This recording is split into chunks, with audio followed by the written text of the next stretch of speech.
The first time Ethan Caldwell realized he was in trouble, it wasn't because of the collapsing merger deal or the furious board members. It was because his secretary had just taken away his coffee. 3 cups before 9 a.m. is not a personality trait, Clara Whitmore said crisply, removing the mug from his desk. It's a liability. Ethan leaned back in his chair, studying her over steepled fingers. You can't just confiscate my caffeine. I'm your boss. And I'd like you alive long enough to continue being my boss, Clara replied, already reorganizing the chaotic stack of contracts he'd knocked over. You have a 10 a.m. meeting with the investors from Brighton, and you still haven't reviewed the Henderson file. Ethan grinned. That's why I have you. Clara didn't even blink. That is not why you have me. Clara Whitmore was terrifyingly efficient. Her blazers were always sharp, her schedule color-coded, and her expressions controlled with military precision. She had worked for Ethan for 3 years and had never once been late. Ethan, on the other hand, was brilliant but allergic to structure. Cancel my 3 p.m., he said casually. You can't. Why? Because it's with your mother. He winced. You wouldn't dare remind her. Clara's eyebrow arched just slightly. Try me. Ethan, on the other hand, was brilliant but allergic to structure. Cancel my 3 p.m., he said casually. You can't. Why? Because it's with your mother. He winced. You wouldn't dare remind her. Clara's eyebrow arched just slightly. Try me. The tension between them had always been there, crackling under the surface of staff meetings and budget reviews. One evening, long after everyone had left, Clara was still at her desk typing. Ethan stepped out of his office. You're still here? I'm fixing the mistake you made in the Larkin proposal. I didn't make a mistake. You sent the draft version. He paused. I made a mistake. She sighed, rubbing her temples. For the first time, Ethan noticed the exhaustion behind her composure. You don't have to fix everything, he said quietly. Yes, I do. It's my job. No, he said, walking closer. Your job is to assist me, not save me from myself. She looked up at him, startled by the softness in his voice. And what if I don't mind saving you? She asked before she could stop herself. The air shifted. Ethan's playful grin faded into something more serious. Clara, she stood abruptly. You should go home. That wasn't a dismissal tone. It was. He didn't move. You're always so strict with me. Because you need structure. Or maybe, he said gently, you just like being in control. Her breath hitched. Someone has to be. He stepped closer, close enough that she could smell his cologne. And what happens, he murmured, when I don't want you to be my secretary? Her heart pounded. Then what would I be? His voice softened. Dinner. Tomorrow night. That's what you'd be. She blinked. That is the worst phrasing of a date invitation I've ever heard. He laughed. I'm nervous. You're terrifying. I am not. You color code my lunch breaks. You forget to eat. He tilted his head. So have dinner with me. Off the clock. No schedules, no titles. She hesitated. Office romances were messy. Power dynamics were worse. You can say no, he added quietly. Clara studied him. Not the CEO, not the charming disaster she managed daily, but the man who stayed late to help interns and secretly paid for an employee's father's surgery. Tomorrow, she said finally, 7. And if you're late, I won't be. I'm leaving. He smiled slowly. Yes, ma'am. Her lips twitched despite herself. Don't call me that. The next evening, Ethan was 10 minutes early. Clara arrived precisely at 7, wearing something far softer than her usual armor of blazers. Ethan stared a second too long. You're staring, she noted. I'm appreciating. Promise? He asked. Clara smiled. Not the polite professional smile, but something warm and unguarded. Only if you stop sending draft emails to investors. He grinned. No promises. And for the first time, Clara Whitmore let chaos into her perfectly scheduled life and discovered it was exactly where she belonged. The next morning, Clara walked into the office at precisely 8 a.m. She was wearing her usual navy blazer, her hair was perfectly pinned, her expression was calm. Ethan, however, was leaning against her desk with a coffee he clearly wasn't supposed to have. "You're late," she said coolly. "I'm 3 minutes early." "You're emotionally late." He grinned. "You smiled at me in public last night." That was a private establishment. There were at least 40 witnesses. She lowered her voice. "This is still an office. And I'm still your boss." She stepped closer, eyes sharp. "And I'm still the person who controls your calendar." He leaned in slightly. "Threatening me already?" "Maintaining order." He glanced toward the bullpen where employees were starting to trickle in. "So, what are we?" She adjusted a folder. "Professional." "That's deeply unromantic." "That's deeply necessary." By noon, rumors were already circulating. Apparently, Ethan being on time to a meeting had alarmed half the staff. "Sir," said Daniel from accounting, peeking into Ethan's office, "are you feeling all right?" "I'm thriving," Ethan replied. Daniel glanced at Clara, who was reviewing documents at her desk like a general overseeing troops. "That explains it," Daniel muttered, retreating. At 3 p.m., Clara walked into Ethan's office without knocking, as always. "You rescheduled your golf meeting." "I did." "You hate rescheduling." "I had a better offer." She narrowed her eyes slightly. "If this is about dinner again, it's not." He stood and walked around his desk. "I've been thinking." That's rarely a preface to something efficient. He ignored that. "You've built half this company with me. You run operations better than I ever could." She blinked, thrown off that insincerity. "I want to promote you." She froze. "Excuse me?" "Chief Operating Officer." Silence. "That's not funny," she said quietly. "I'm not joking." Her composure cracked just slightly. "Ethan, I'm your secretary. You're the reason I function. Titles don't change that." She swallowed. "People will say it's because we're—" "Let them." She crossed her arms. "This isn't about romance." "It's not. I was planning to do this months ago. I just didn't know how to tell you without you accusing me of losing my mind." "You have lost your mind." "Probably," he admitted, "but not about this." Clara paced once, something she never did. "You're serious?" "Yes. You'd be reporting to me on operations." He smirked. "Terrifying, I know." She stared at him, heart racing for entirely different reasons now. "You trust me with that level of control?" He stepped closer, voice soft. "I trust you with everything." That did it. Her professional armor slipped completely for a second. "You're very reckless with statements like that," she murmured. "And you're very strict with your heart." She looked away. "This is a lot. Take your time. If I say yes, we do this properly.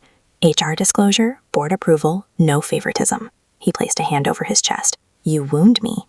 You need wounding." He laughed. Finally, she extended her hand formally. "On one condition." He raised an eyebrow. "Which is, you never, under any circumstances, call me ma'am again." He pretended to think about it. "That's going to be difficult." She began to withdraw her hand. "Fine," he said quickly, grabbing it. "Deal." But instead of shaking, he pulled her gently toward him. "Ethan," she warned softly. "Yes, Miss Whitmore?" "We're at work." "I know." Employees passed by the glass walls of his office. She exhaled slowly. "You are impossible. And you," he said, brushing a strand of hair from her face, "are extraordinary." Her heartbeat stuttered. "Close the blinds," she whispered. His eyes widened. "You're serious?" "Don't make me repeat myself." He scrambled to press the button. The blinds slid down. She looked at him, not as boss and secretary, not even as future COO and CEO, but simply as Clara and Ethan. "You're still not allowed more than 2 coffees," she said quietly. He laughed softly. "I love that that's your romantic condition. And you're still not allowed to send draft emails." "Noted." She stepped into him first this time. The kiss was warm, certain, less hesitant than the night before. His hands rested carefully at her waist, like he still couldn't believe she was real. When they pulled apart, both slightly breathless, she smoothed his tie automatically. "You're not as crooked." "Of course it is." She fixed it with practiced fingers. "There," she said, "presentable." He looked down at her, eyes softer than she'd ever seen. "Stay," he said quietly. "I'm not going anywhere." A pause. "But if you miss your 4 p.m. meeting," she added, stepping back toward the door, "I will absolutely demote you in spirit." He laughed as she opened the blinds and returned to her desk like nothing had happened. 5 minutes later, she buzzed his intercom. "Yes, Miss Whitmore," he answered. "Your 4 p.m. is here. Send them in."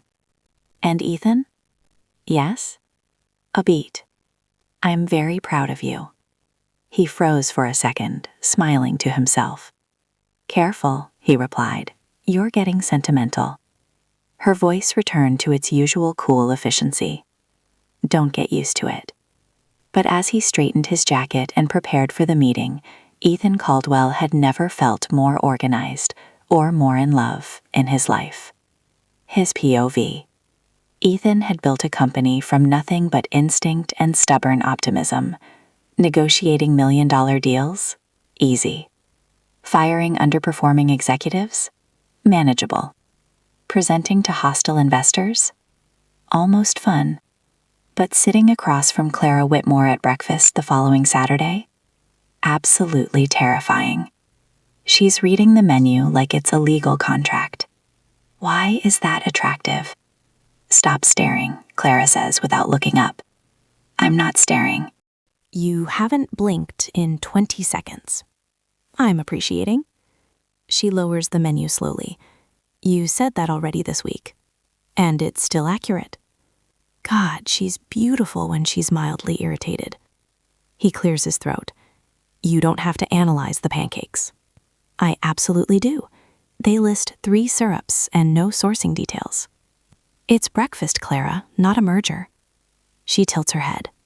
"Everything is a merger." He laughs. And that's when it hits him. This is different. This isn't flirtation in passing. This isn't late-night tension across spreadsheets. This is her hair loose over her shoulders. This is sunlight on her face. This is no office walls between them. This is dangerous. He watches her stir her coffee. She still hasn't let him have a 3rd cup. "I can feel you thinking," she says. "That's because I am. That's new. I'm serious." She softens just a fraction. "About?" He hesitates. About how the office feels strange without the barrier of professionalism. About how he noticed she chews on the inside of her cheek when she's nervous. About how he's never wanted to impress someone this much before. "About not messing this up," he admits. She pauses. "You assume you will." "I assume I ruin most things eventually." Her expression shifts, not stern now, but searching. "You don't ruin things," she says quietly. "You rush them." That lands harder than any boardroom criticism. He leans back. "You think I'll rush this?" "I think you're used to winning quickly." "And you're not something I can win?" Her lips twitch. "Absolutely not." "Good," he thinks. "Because I don't want to win her. I want to deserve her." Later that week, he watches her during a board presentation, but differently now. Not as the woman who keeps him on schedule, as the woman who belongs beside him. She's calm, precise, confident. When she speaks about operational restructuring, even the most skeptical board member nods. He feels something dangerously close to pride swelling in his chest. "That's mine." "No, not mine. With me." After the meeting, one of the older board members pulls him aside. "You're promoting her?" "Yes." "Because of merit?" Ethan doesn't hesitate. "Entirely." The man studies him. "And the personal aspect?" Ethan meets his gaze steadily, is separate and irrelevant to her competence. The board member nods slowly. As Ethan walks back toward Clara's office, he realizes something new. He's not protective because she's fragile. He's protective because she's extraordinary, and the world doesn't always treat extraordinary women fairly. That evening, he finds her alone in the conference room. She's staring out the window. "You were brilliant today," he says. "I was prepared. You were brilliant." She exhaled softly. "They questioned you. I expected that. You shouldn't have to defend promoting someone qualified." He walks closer. "I don't mind defending what's right." She turns to him. "This is exactly what worries me." "What?" "You fight for everyone else. Who fights for you?" He smiles faintly. "You do." Silence. He steps closer. "Clara," he says, more serious than he's ever been with her, "I need you to know something." She waits. "I don't see you as my secretary. I don't see you as my COO. I don't even see you as someone who keeps me in line." Her breath slows. "I see you as the one person in this entire building who isn't impressed by me." She blinks. "That's not true." "It is. You challenge me. You argue with me. You make me better." He swallows. "And I've never had that before." Her voice softens. "Ethan, I don't want this to be a fling. I don't want whispers in hallways. I don't want something temporary." He steps closer until there's barely space between them. "I want you, long term, chaos and color-coded spreadsheets included." She studies him carefully, like she's measuring the sincerity in his pulse. "You're not rushing," she says slowly. "No. You're choosing." "Yes." Her composure wavers just enough for him to see it. "You're very different outside your office," she whispers. He smiles faintly. "You're the only one who gets to see that." Her hand slides into his, tentative but certain. "You make me reckless," she admits. "You make me steady." He leans his forehead gently against hers. From his perspective, the world has always moved fast. Decisions, risks, ambition. But with Clara, everything slows. Every glance lasts longer. Every touch feels intentional. Every word matters. He pulls back just enough to look at her. "Tell me something," he murmurs. "What?" "If I ever start becoming unbearable." "You mean if?" He laughs softly. "When?"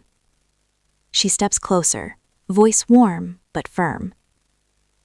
"I'll remind you who you are." "And who's that?" "The man who built an empire," she says quietly, "but still needs someone to fix his tie." He smiles. Not the charming CEO smile. The real one. "Stay with me," he says. Her answer is simple. "I already am." And for the first time in his life, Ethan Caldwell isn't thinking about expansion plans or profit margins. He's thinking about building something slower, something steadier, something with her.